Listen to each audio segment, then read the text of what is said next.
Hello and welcome to Sincerely Elvis Presley. I'm Sean. Whether you're new to the channel or a regular viewer, thank you for tuning in today. I appreciate it. Following on from last week's look at Love Me Tender, I thought it only made sense this week to move on to 1957 and look at the absolute classic that was Elvis's second movie, Loving You.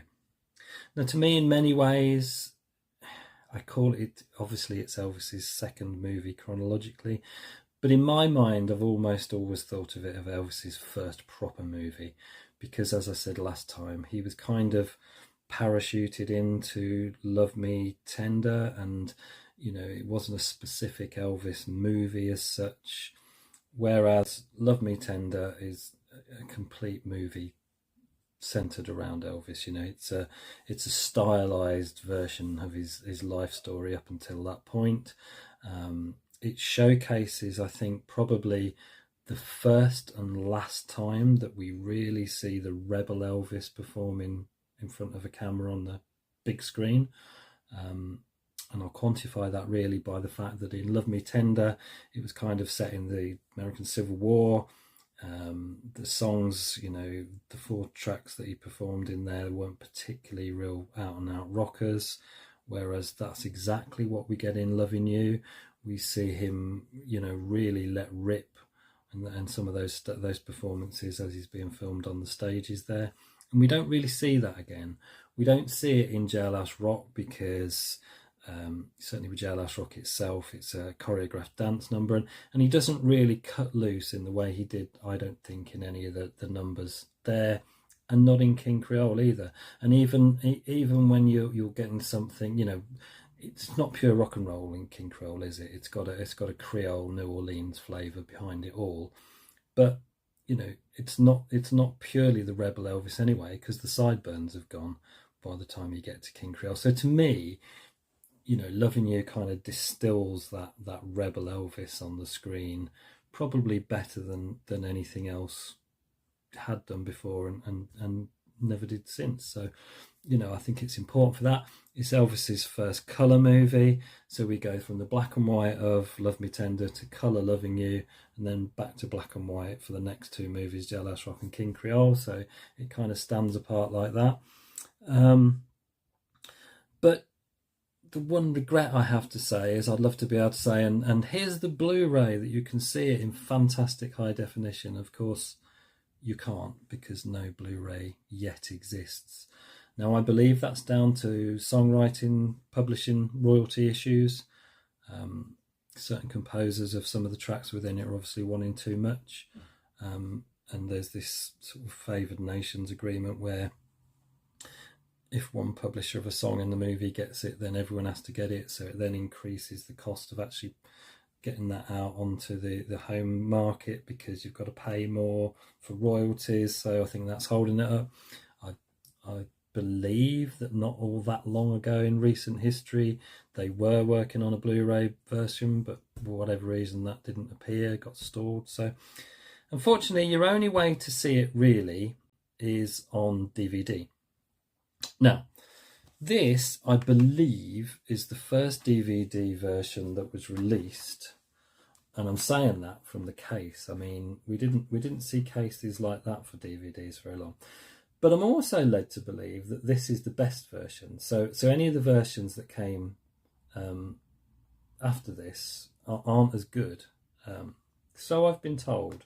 I'm not sure. This is the only DVD I've ever owned. I mean, there was a stage here in the UK where the national tabloid newspapers seem to be giving away copies of it attached to the front cover every couple of weeks, it felt like. I don't know why, but yeah, this is the version. It says digitally remastered for superior sound and picture quality, and it doesn't look bad. It doesn't look bad at all, this version. I don't think this version comes up all that much. I mean, it really is quite a unique little case. It's almost like a CD case that you get with this one, a sort of long CD case, which, as I say, I don't think these stuck around for DVD for very long. But yeah, this is not bad at all. It is what it is. I'd love it to be a Blu-ray. It isn't a Blu-ray, so we're stuck with DVD. Now the soundtrack itself is interesting because obviously the early Elvis movies, you know, hadn't become the sort of song machine vehicle that they became kind of from Blue Hawaii onwards, even GI Blues to an extent. But, you know, you didn't get as many songs in the early ones. So it was interesting when it came to them releasing a soundtrack album. So in the US, they got a full 12-inch LP. Now, I don't have a US copy, but I have, that's a reasonable approximation of the US one. Now, this is a German press from, I believe it's 1970. And other than the fact that this is the much hated electronically reprocessed stereo, in terms of the sleeve, it's not a bad approximation of the US album. So what you see is, on the 12-inch, you only got enough songs from the movie to fill side 1. And then side 2 actually makes the claim none of the above songs are from Loving You. So you only get like one side of the album that's a soundtrack. And then they filled it up with other tracks recorded around the same time period, 57. So interestingly, in the UK there was a different approach, and they went with a 10-inch. Now, being the 10-inch, they didn't have to put so much non-soundtrack material on it, because obviously you've got less grooves, so you can fit less on it. So actually, with our track listing for the UK 10-inch, they only had to put True Love as the only one song on there that wasn't from the soundtrack. So in some ways this felt like more like a soundtrack release than the other one, where only one side of it was. So I can kind of see why they went with that. And of course the same happened with Jailhouse Rock. There wasn't really enough material in the film to fill an album, so they could have gone with a similar approach, but they actually took the EP line for Jailhouse Rock. And it wasn't until King Creole that there was a full soundtrack album again. So I've got a couple of versions just to share, more contemporary public domain releases. So I have this one, which is on the Wax Time label, and this is 180 gram. Now you can see they've kind of oversaturated Elvis's face a little bit. He's gone a little bit too orange there, but other than that, not a bad reproduction. The layout's different, but you do get a nice, and these Wax Time ones are good like this, a nice sort of feeling, almost vintage looking rear cover. And you get the same bonus tracks on here, but strangely enough on side 1 you get I Wanna Be Free from Jailhouse Rock, and side 2 you get Paralysed. So they give you a couple more extras on that, but not a bad release. There's a Not Now label release of this, which I kind of refuse to. I'm very funny, like if the people that are putting it out can't be bothered to get I don't mind them redesigning and putting out a different cover, that's absolutely fine. But if they can't be bothered to get a shot that's from the sessions to do with that release or that film, I'm really put off. And as you'll see on this one here, the Not Now release has a Love Me Tender period picture on the front, and I just can't do that. I'm funny like that. I can't. No, no, I'm not going there. So the other two I have, I think I've shown these before. So this is also Wax Time, and this is a reproduction of the Japanese release cover. And this one gives us the original tracks, the original 12-inch tracks, and we also get Jailhouse Rock, Treat Me Nice, and That's When Your Heartaches Begin. So yeah, that's quite a nice little public domain release. And then I've also got this one, which I think is by far my favourite sort of reimagining of the cover. This is another 180 gram one. This is on Pan Am Records, which I think is an offshoot of Wax Time as well. But yeah, actually, is that the same? No, sort of, they've gone for a similar approach, but it isn't exactly the same back there. And what have they given us on that? I Need You So, Treat Me Nice. So we get All Shook Up and Is It So Strange as extra tracks on that one as well. So yeah, there's quite a few versions available out there, and I'm partial to a different sleeve, but I say it's got to be period, it's got to be correct, otherwise I'm out. Right, so what I'd like to do now is share a couple of books that cover the Loving You movie, and the first of which was, there was a series of several books that Rijff, very famous publisher and Elvis author and fan, produced, called Inside. There was Inside Loving You, Jailhouse Rock, King Creole. But this Inside Loving You seems to be the rarest, and this is produced by Chris Jar as well. Now Chris, for many years, has run the Elvis Shop London, and as far as I'm aware, this may be the only book that he had a full writing credit on. He's mentioned in a lot of books for providing information and pictures and what have you, but I think I'm right in saying this was the only one that he's actually got a co-writing credit on.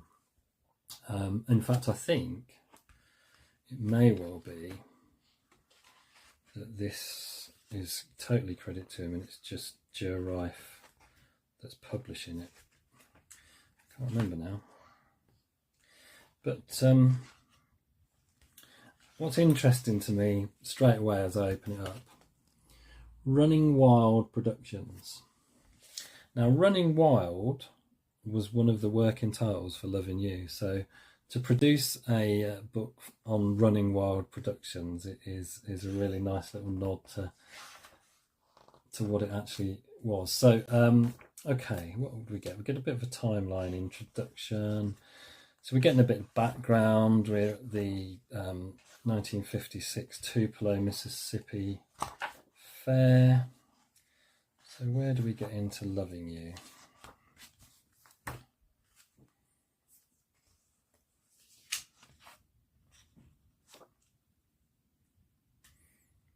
Okay, get into. And there really are some great photographs in this book. It's getting hard to get hold of this one. You won't find it come up often, and if you do find it, you're usually talking £70 plus. It is quite rare. I don't know whether these were produced in particularly limited numbers. But yeah, it's a scarce one to get, but it does have some fantastic photographs in it. I mean, Elvis just looked so cool, didn't he? I mean, just it's that distillation to me of the Rebel Elvis and the movie Matinee Elvis, which I think from then on you get more of the movie Matinee Elvis slowly but surely developing, and obviously when he comes back from the army, that's pretty much all we get in the movies. There's something very special about the first four movies, and for me, you know, this is just Rebel Elvis. You know, there's Vernon and Gladys there. Now, of course, they appear in the crowd scene when he's doing "Got a Lot of Living to Do," I think, and of course, when Gladys passed, Elvis would never watch this movie. Because it was too upsetting for him, you know, and he associated it with that time with his parents there and his mother there. But yeah, and of course this is the first time we really see black-haired Elvis. Like I've said before, you know, for me, you see him quite fair-haired to start with at the early part of his career, and then I think it looks as though he starts using more product in his hair. So it naturally looks darker, but this is the first time we get black-haired Elvis, who allegedly said it, you know, believed it looked better on camera to have black hair. It's also something to do with a sort of nod towards Tony Curtis having the black hair, and his mother as well, I guess. But it's a strange thing, really. I know. Obviously Elvis had like an olive type skin, which helped, but usually if you get people that dye their hair black and they're fair haired, it usually looks quite unnatural, but it just suited him so fantastically, didn't it? It just looks so awesome. So there's that the Japanese cover.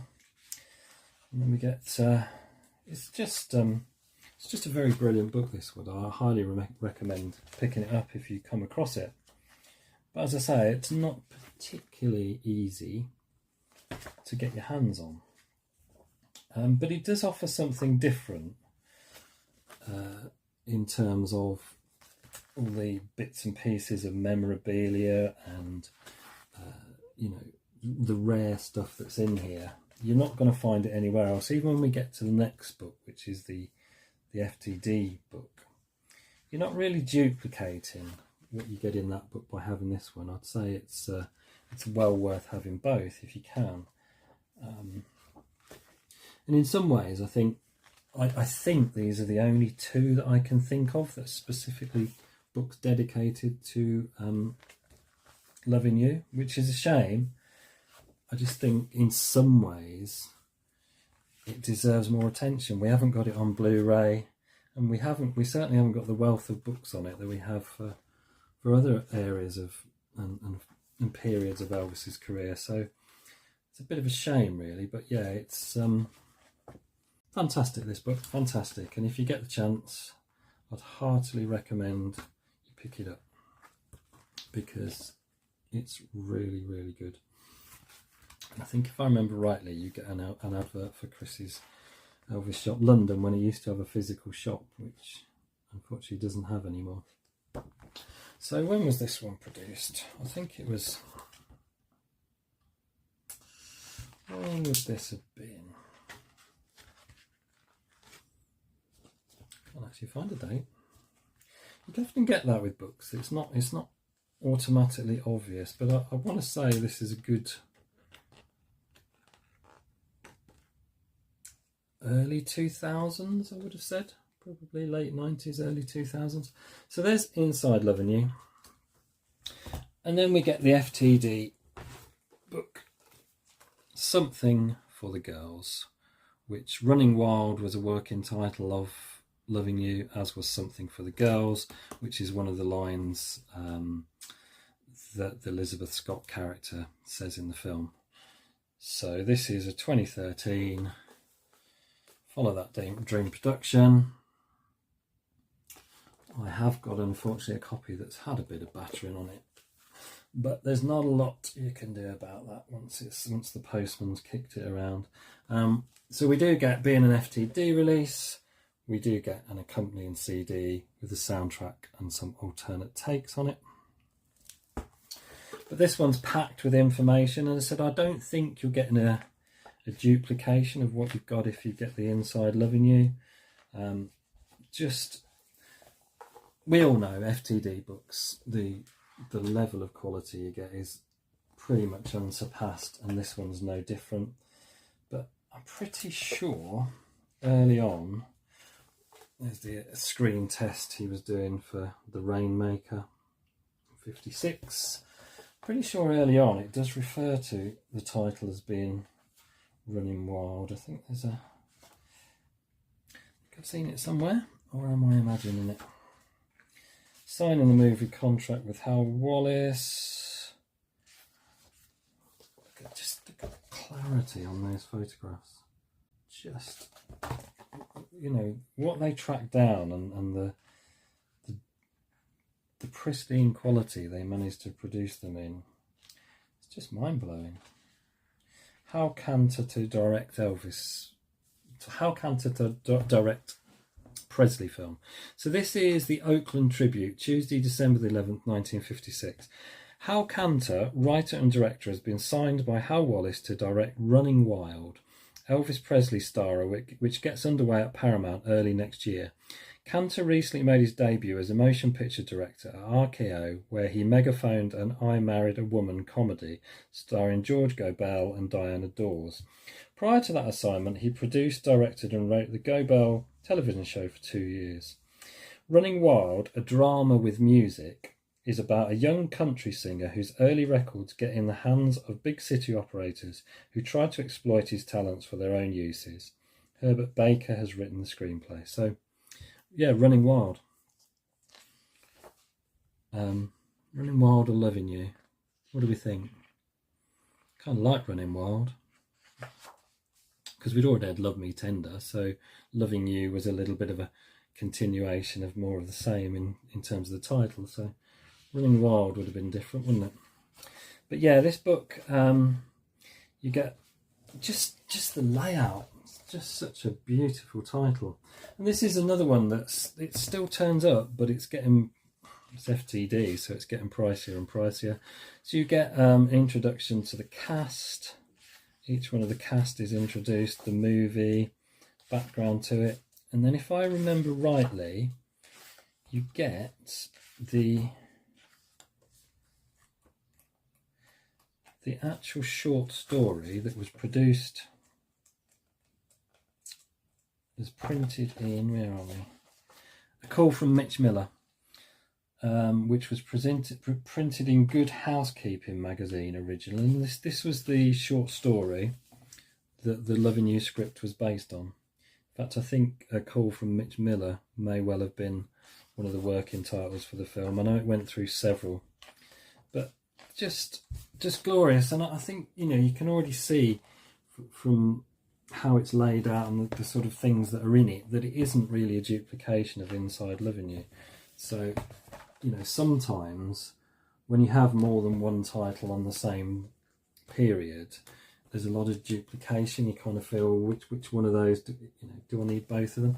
But I think in this one it's well justified to have both. It's a beautiful book, absolutely beautiful in its layout, in the quality of the photographs, the level of the information. But then of course it's Paul Granlund and David English, and they haven't written a book that isn't gloriously packed with information and detail.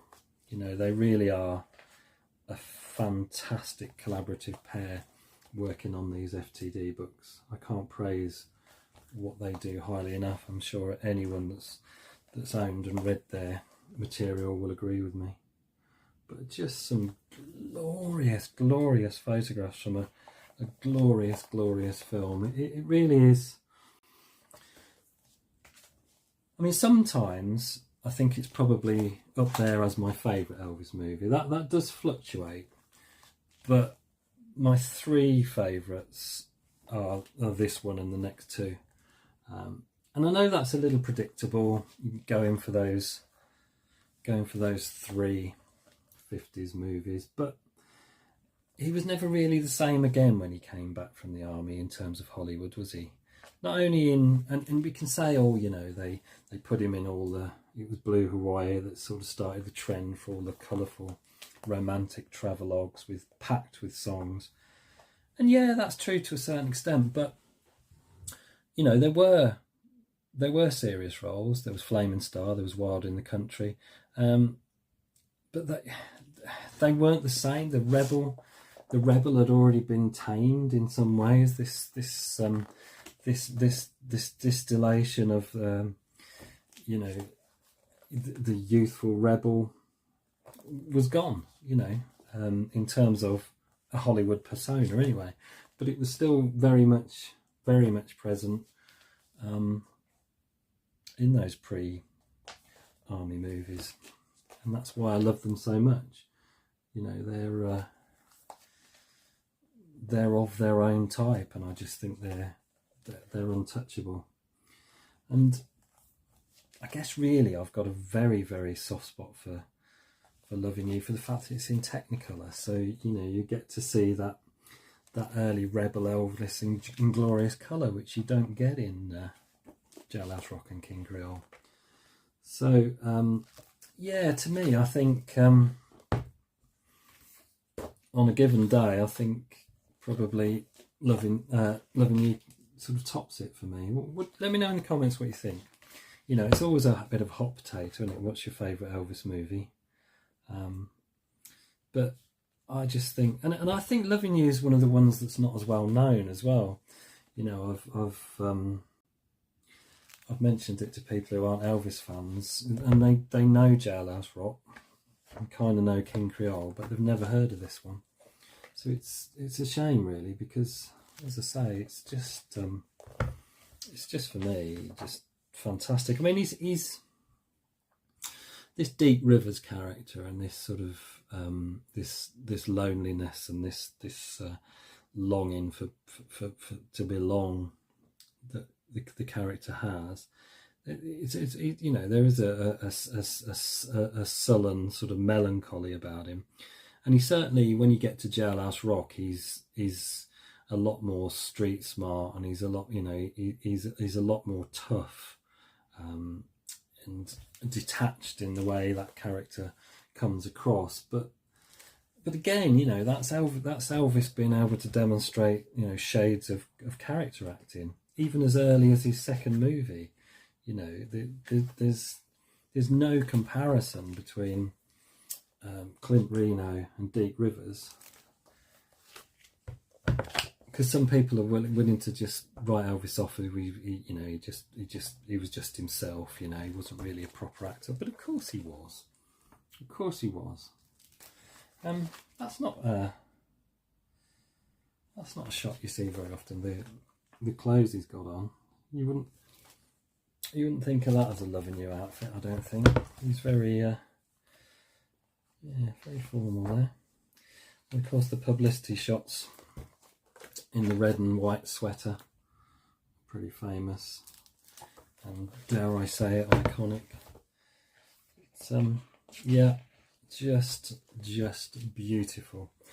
If you haven't got something for the girls and you get the opportunity to own it, add it to your collection, because I think it's an absolute must-have. And as I say, just got everything crossed that sooner or later we get to see the movie in glorious high definition, which would be absolutely fantastic. So there we go. Something for the girls and Inside Loving You. Two fantastic records of a fantastic movie. Okay. Thank you for watching. I hope you enjoyed that little look at a few bits and pieces related to Loving You, and I hope you're able to join me next time for, I guess it's going to be Jailhouse Rock. I might as well carry on with the 50s while I'm at it. So if you could do all the great stuff, like, comment, share and subscribe, really would appreciate it. You will hear people poo-poo that and say, well, it's not necessarily, if people want to subscribe they will, and that's very true. But algorithms count, and algorithms push videos out further, and if people like the videos I'm making, I'd kind of like more people to get the chance to see them, to see if they like them too, and that's the only reason I ask. There's no other agenda behind it other than trying to get a few more people to be able to see what I do and hopefully enjoy it. So anywho, until next time, when we'll take a little look at Jailhouse Rock, have yourselves a great week. Take care. Ta-da. We'll meet you again. May God bless you. Adios.